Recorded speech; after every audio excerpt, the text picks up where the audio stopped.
Boa noite a todos, que a graça e a paz do Senhor esteja com cada um de nós. Mais uma vez estamos nessa quarta-feira de oração nos lares e vamos estar intercedendo por nossos irmãos, nossos queridos amigos, intercedendo pelos pedidos que nossa família tem a fazer. Enfim, vamos estar falando com Deus, orando ao Senhor e pedindo que Deus nos fale através da mensagem também. Hoje estaremos com mais um pequeno livro e Deus vai abençoar nesta mensagem, tenha certeza. E nesse momento eu quero orar com você para pedir que Deus esteja falando conosco e pedir para que Deus esteja nos ouvindo também. Porque somos pecadores.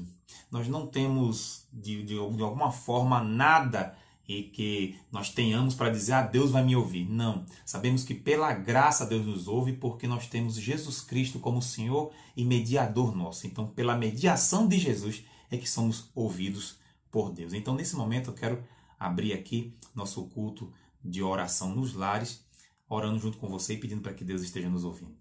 Oremos. Senhor nosso Deus, nós te agradecemos, Pai, por mais uma noite aqui pela internet, Facebook, YouTube. Podemos estar juntos, orando a Ti, Senhor, falando contigo, em cada um em suas casas, e podemos ouvir a Tua palavra mais uma vez. Te pedimos que o Senhor tenha misericórdia de nós, que o Senhor perdoe nossos pecados e falhas, que o Senhor possa nos ouvir, Senhor. E queremos falar contigo porque é um privilégio nosso podermos ter o Senhor Jesus como mediador. Termos o próprio Deus Filho mediando nossas orações. Obrigado, Senhor Jesus. E creio, Senhor, que o Senhor está nos ouvindo sim, porque foi o Senhor mesmo que nos ensinou a orar. Obrigado, Senhor. Seja com cada um que está me ouvindo nesse momento, cada um que vai ouvir a mensagem que virá logo mais, que tudo sirva para a honra e glória do Senhor, e que sirva para nós mudarmos de vida, e que sirva para nós nos tornarmos ainda melhores em relação à submissão a Ti. Que possamos ser servos e discípulos do Senhor, conforme a Tua vontade. Mais uma vez, te agradeço por essa quarta-feira. É no nome de Jesus que eu te peço. Amém. Amém, queridos irmãos e amigos que estão me ouvindo.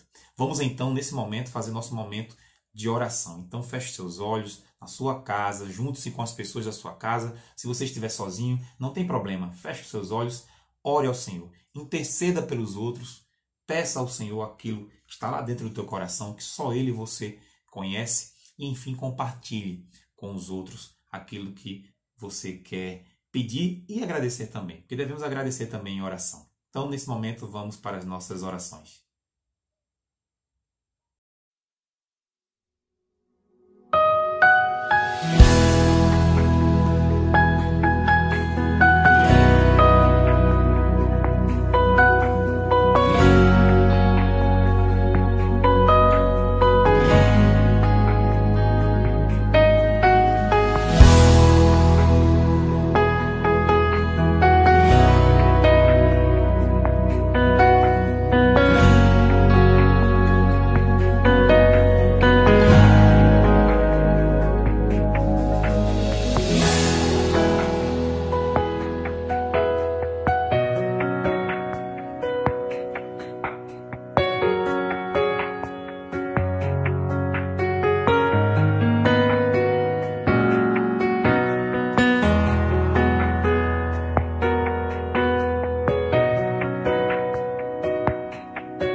Vamos então dar continuidade à nossa série Pequenos Mais Importantes e hoje vamos falar sobre a carta de Paulo a Tito, uma das 3 cartas pastorais de Paulo. Bom, Tito era um homem que era amigo de Paulo, né? Ele era amigo, companheiro do ministério de Paulo. Tito, junto com Timóteo, junto com outros que já citamos aqui, não é? Silas, Barnabé, foi também alguém que cooperou com a plantação de igrejas, cooperou com o ministério de Paulo nessas viagens missionárias. Tito é um cristão grego, e é um cristão grego, ele não tem nenhum tipo de ascendência judaica, ele não vem de uma linhagem judaica, ele é realmente gentil, e as cartas de Paulo é que falam sobre Tito. Então, Tito não é mencionado em Atos dos Apóstolos, mas ele é mencionado em algumas cartas de Paulo, e eu quero aqui mostrar para vocês essa questão de Tito ser mencionado dentro dos escritos de Paulo.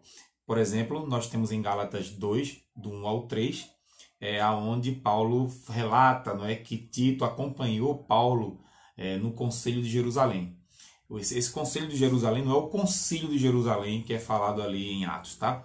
Mas é um momento que Paulo desce para Jerusalém, provavelmente uma segunda, terceira vez, em que Paulo vai para Jerusalém e leva Tito. O texto vai dizer assim: 14 anos depois, subi novamente a Jerusalém, dessa vez com Barnabé, levando também Tito comigo. Fui para lá por causa de uma revelação e expus diante deles o evangelho que prego entre os gentios, fazendo-o, porém, em particular, aos que pareciam mais influentes para não correr ou ter corrido em vão. Mas nem mesmo Tito, que está comigo, foi obrigado a circuncidar-se, apesar de ser grego, não é? Paulo vai a Jerusalém para isso, não é? Então ele fala em Gálatas 2, de 1 a 3, que ele quer resolver essa questão de pessoas que querem que os gentios sejam circuncidados, que os gentios façam algumas coisas judaicas para se tornar, então, um verdadeiro cristão. E aí Paulo vai lá e nessa ida com Barnabé, Tito está junto com ele, não é interessante?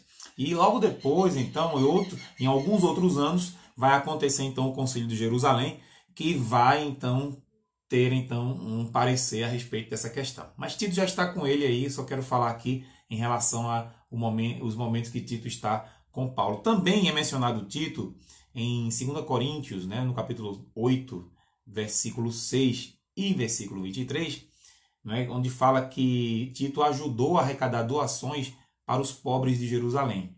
Então está assim escrito, versículo 6. Assim recomendamos a Tito, visto que ele já havia começado, que completasse esse ato de graça da parte de vocês. Isso indicando que Tito havia ali, está coletando, né, ofertas, né? E aí, para a igreja de Jerusalém, ali em Corinto. E aí, no capítulo 8 ainda, versículo 23 de 2 Coríntios, vai dizer então, mais uma vez, quanto a Tito, ele é meu companheiro e cooperador entre vocês. Quanto a nossos irmãos, eles são representantes das igrejas e uma honra para Cristo. Bom, mais uma vez mencionando Tito e mostrando que Tito era cooperador, não é? Até mesmo em Corinto. E aí, em 2 Coríntios, na segunda carta de Coríntios, no capítulo 7 agora, versículo de 5 a 7, Paulo vai falar, não é, a respeito da confiança que ele tem em Tito, não é? Porque Paulo confiou a Tito a tarefa de entregar a primeira carta de Paulo aos corintianos. Então, quem leva a primeira carta a Corinto, na verdade, é Tito. Olha lá, versículos 5 a 7. Pois quando chegamos à Macedônia, não tivemos nenhum descanso, mas fomos atribulados de toda forma, conflitos externos, temores internos. Deus, porém, que consola os abatidos, consolou-nos com a chegada de Tito. E não apenas com a vinda dele, mas também com a consolação que vocês lhe ministraram. Ele nos falou da saudade, da tristeza e da preocupação de vocês por mim, de modo que a minha alegria se tornou ainda maior. Isso é quando Tito chega lá com a primeira carta aos Coríntios. Então, Paulo agora na segunda carta aos Coríntios relata né, esse momento de Tito lá com os coríntios. Então, olha só, Tito é esse homem que ele é ativo no ministério de Paulo, né? É um grego, né, de descendência grega realmente, e que é convertido ao Evangelho, totalmente convertido ao Evangelho, um homem que está dentro da plantação de igrejas, dentro desse ministério de Paulo. Portanto, temos a ideia de Tito dessa forma, nas cartas de Paulo. Mas vamos falar então a respeito do contexto de que a carta de Tito é escrita de Paulo para ele, né? Por que Paulo escreveu essa carta de Tito? Bom, segundo a carta escrita de Paulo a Tito, Paulo lhe dá a incumbência de restaurar a ordem de uma rede de igrejas que estão na ilha de Creta. E é muito importante aqui, se estamos falando de um pastor, não é? Que está sendo incumbido por Paulo de ir para Creta, para estar dentro dessa ilha de Creta, reorganizando, vamos dizer assim, que já existiam as igrejas, mas reorganizando essas igrejas espalhadas na ilha de Creta. Então nós devemos conhecer pelo menos esse contexto do que era Creta nessa época de Paulo. Então vamos lá. Creta é uma grande ilha, né, na costa da Grécia, né, dentro do mar Mediterrâneo, tá certo? É a quinta maior ilha do mar Mediterrâneo. Ela existe até hoje, na verdade, né? Ela tem esse nome de Creta ainda.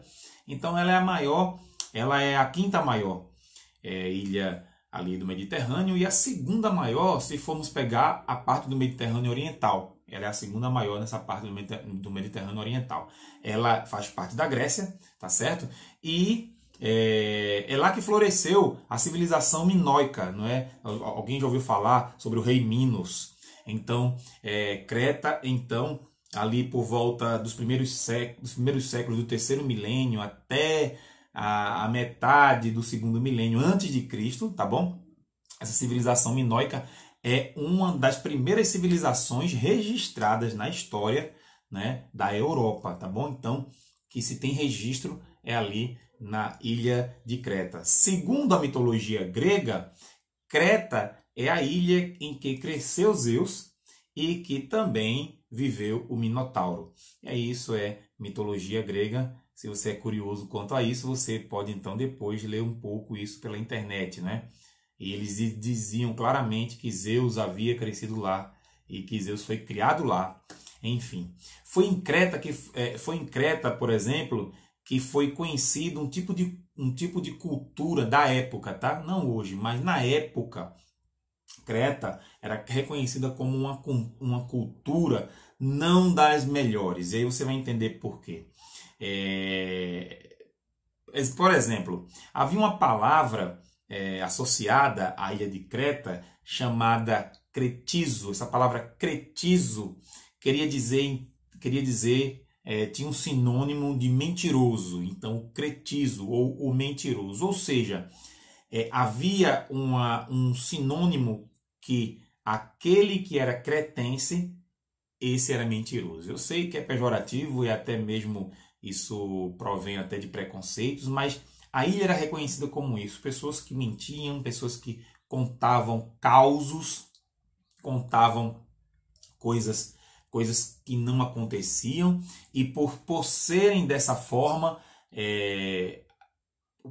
a cultura da época dizia que aquele que é cretense é mentiroso, ou o cretizo, não é aquele cretizo, ou seja, aquele que mente. Então, se fez esse paralelo em relação aos nascidos em Creta. Mas, veja bem, se eu digo que tinha algum preconceito, tal, porque eu acredito até hoje, não é? Bom, enfim, eu creio que as pessoas merecem respeito e não podemos dizer que tal profissão ou tal pessoa é tudo de ruim. Claro que não, não é?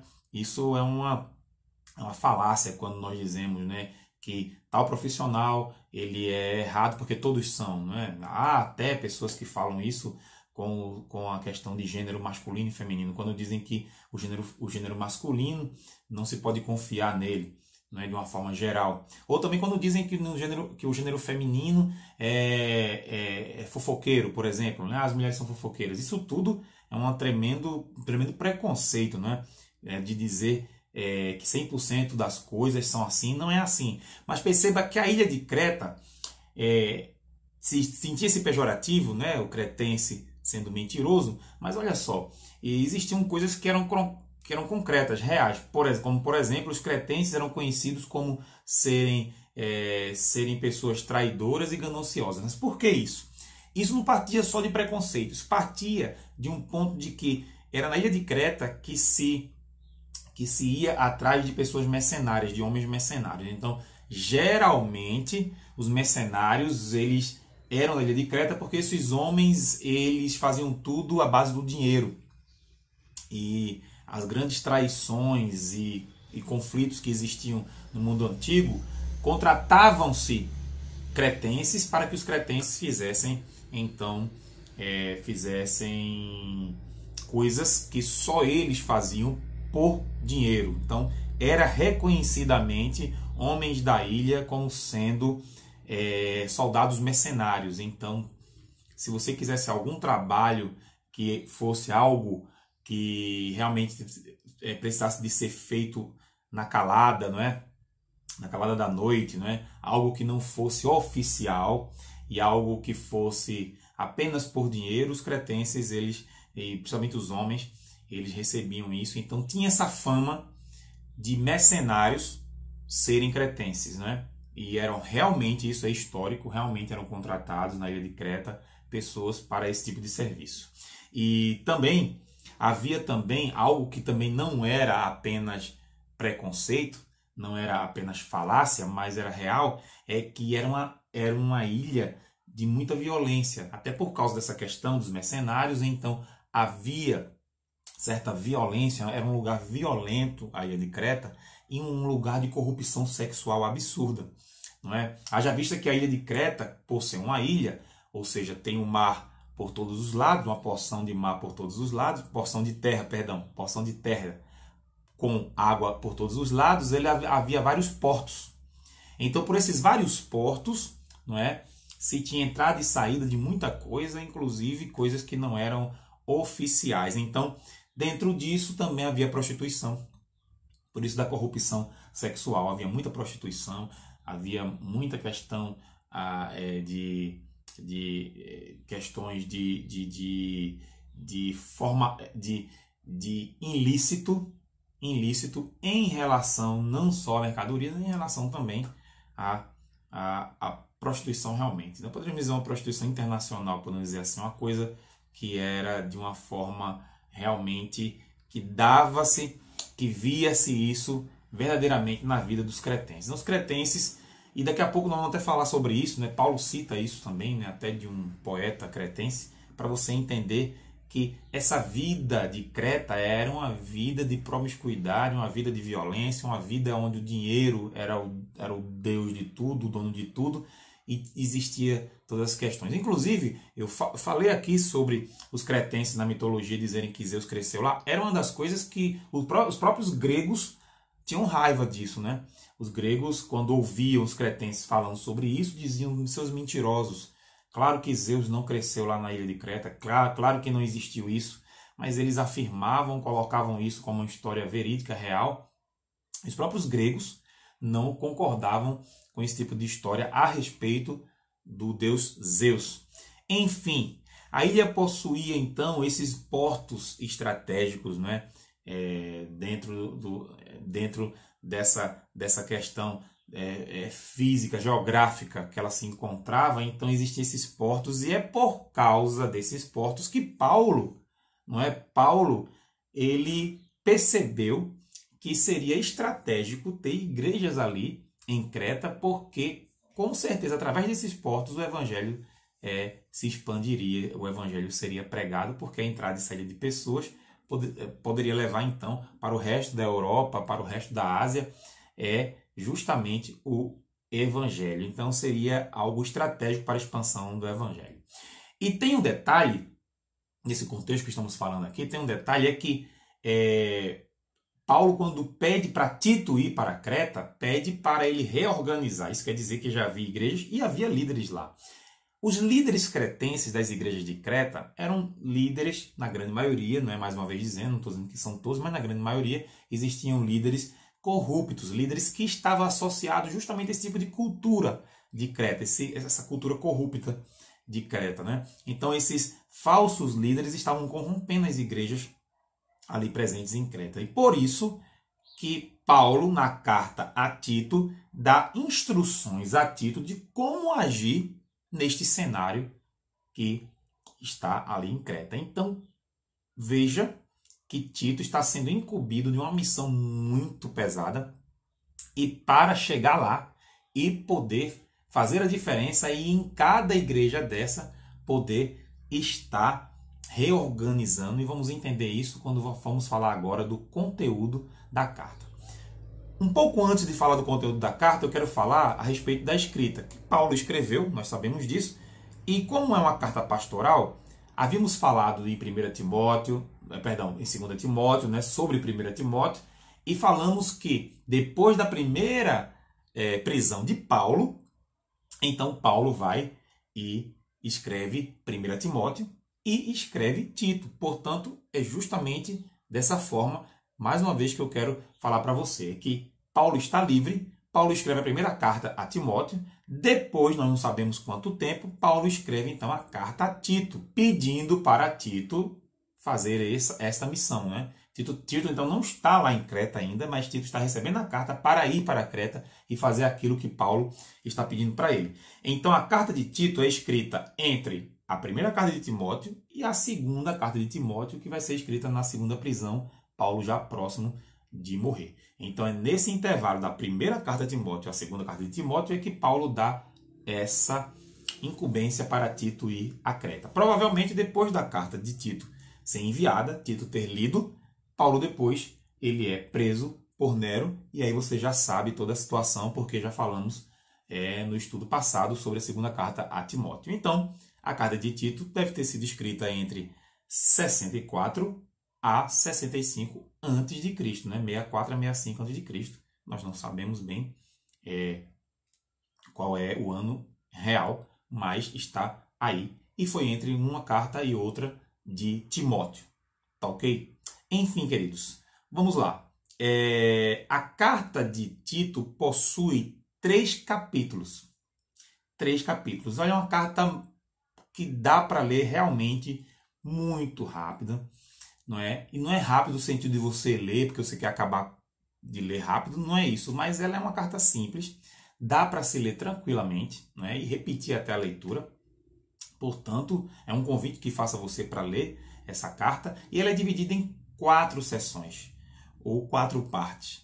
3 capítulos, porém 4 partes ela é dividida. Eu quero falar com você a respeito de cada parte. Enfim, vamos então para a primeira parte. A primeira parte é uma introdução. É uma introdução aonde Paulo, não é apenas no versículo de 1 a 4, do capítulo 1, de 1 a 4, Paulo faz uma breve introdução falando a respeito, primeiro, como ele sempre faz nas outras cartas, sobre a mensagem que ele leva, né? Então ele fala que a mensagem dele é uma mensagem de esperança da vida eterna. Depois disso, Paulo também, dentro desses versículos de 1 a 4, ele vai dizer que Deus é um Deus que não mente. Veja a introdução, que interessante, porque acabamos de falar no contexto histórico toda a questão de Creta, né? Como nós estamos vendo. E aí Paulo nos parece, né? E isso os estudiosos que fazem hermenêutica bíblica, de exegese, né? Vê a parte histórica e a parte da escrita realmente, vai perceber então que Paulo está fazendo uma defesa agora. Ele diz que ele prega a esperança da vida eterna e fala que Deus não é o Deus que mente. Por quê? Porque os cretenses eram conhecidos como pessoas mentirosas. Aí veja só, Paulo então deixa claro aqui que Zeus e Jesus são totalmente diferentes.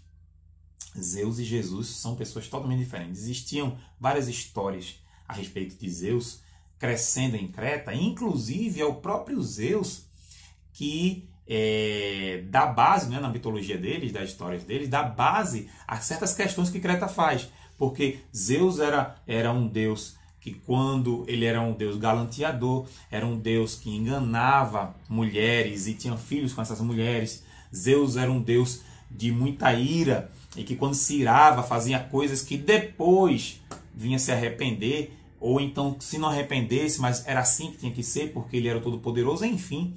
Zeus é um Deus bem humano, né? Mas Jesus não, Jesus ele é fiel e verdadeiro. É isso que Paulo fala no capítulo 1, versículo de 1 a 4. Deus ou Jesus é um Deus verdadeiro, fiel, totalmente diferente desses Zeus que vocês falam. Por isso que a minha pregação é a esperança da vida eterna. Paulo então dessa pequena introdução, justamente porque sabe quem são os cretenses, né? Então Paulo está falando para Tito, não é? Para Tito fazer isso, né? Usar isso lá em Creta. E aí ele vamos agora para ainda capítulo 1, mas versículo 5 até o 16, né? Terminando o capítulo 1 então. O término do capítulo 1, Paulo vai falar sobre as tarefas de Tito lá em Creta. Então Paulo vai dizer para Tito, vou fazer um resumo aqui. Paulo vai dizer para Tito, escolha novos líderes, anciãos maduros, pessoas maduras, anciãos, não é? E ancião não quer dizer que é velho, mas pessoas maduras, pessoas que estão vivendo de acordo com o que Cristo ensinou e de acordo com nossas pregações. Então, Paulo vai dizer isso porque os líderes eram corruptos, então era necessário que realmente Tito renovasse essa liderança. Então, escolha líderes. Esses novos líderes devem ensinar os outros, substituindo os ensinos de líderes corruptos. Então, olha só, e já falamos sobre isso, né? Como Paulo imagina e pensa crescimento de igreja. Tem que ser ensinado, tem que ser feito discípulos, pessoas que possam entender o verdadeiro evangelho e possam praticar o verdadeiro evangelho. Então, Paulo justamente vai apontar para isso, né? Para que Tito escolha novos líderes e para que Tito, então, ensine esses líderes a ensinar outras pessoas. Então, Tito ensina a esses líderes, escolhe esses líderes e agora esses líderes vão ensinar aos outros da igreja em Creta, né? Nas igrejas de Creta.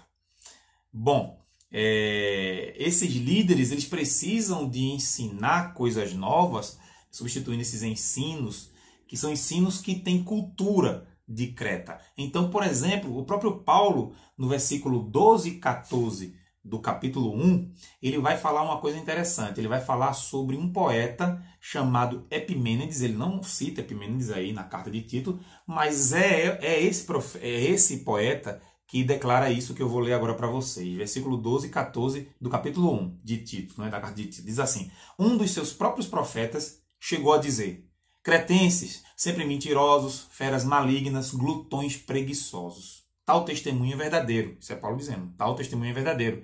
Portanto, repreenda-os severamente para que sejam sadios e não deem atenção a lendas judaicas nem a mandamentos de homens que rejeitam a verdade. É isso, então, que Paulo está falando para Tito, porque realmente muitas das coisas eram verdadeiras nessa cultura dos cretenses. E aí Paulo, então, adverte. E próprio Epimênides, que era cretense, escreve uma poesia e Paulo se utiliza essa poesia, está na Bíblia, né? Está aí na Bíblia esse trecho, falando do próprio povo cretense do qual Epimênides fazia parte. Então, essa é uma das partes da carta de Tito. Vamos para uma terceira parte, que Paulo vai falar sobre a nova família em Cristo. Como assim nova família? Sim, a sociedade, como era corrupta, a família também estava corrompida de várias formas. Uma família era necessário que fosse construído pelos crentes de Creta uma família íntegra, sem mundanismo dentro dela, um modelo que fosse para a juventude, não é? Um modelo que os jovens vissem e dissessem, olha como é, porque o entendimento era que mulheres traíam homens traíam mulheres, né? Era uma glutonaria, não é? Eram glutões, eram bebarrões, era de uma forma a sociedade realmente corrompida, nada diferente das de hoje, que nós sabemos muito bem. Então, não existia nenhum tipo de moralidade. Então Paulo também nessa parte aqui, do capítulo 2 todo, tá? O capítulo 2 todo da carta de Tito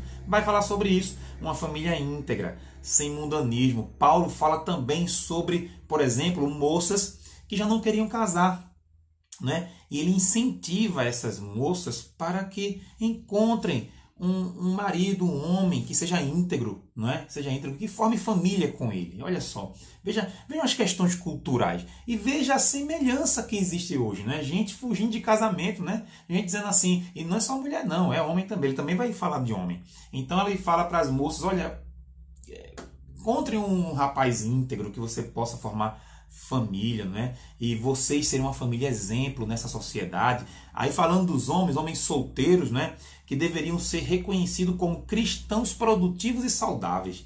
E por que Paulo está dizendo produtivos e saudáveis? Por um motivo. Porque muitos dos cretenses faziam o quê? Queria só apenas uma boemia, queria apenas ficar bebendo ou se prostituindo, enfim, contando causos, falando de coisas mentirosas, enfim.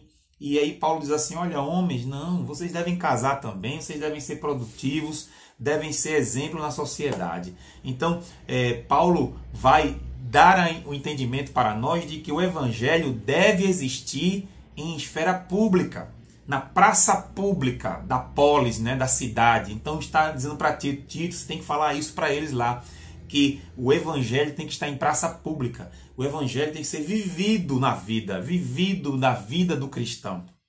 É a maneira de vida cristã que é baseada na graça generosa de Deus.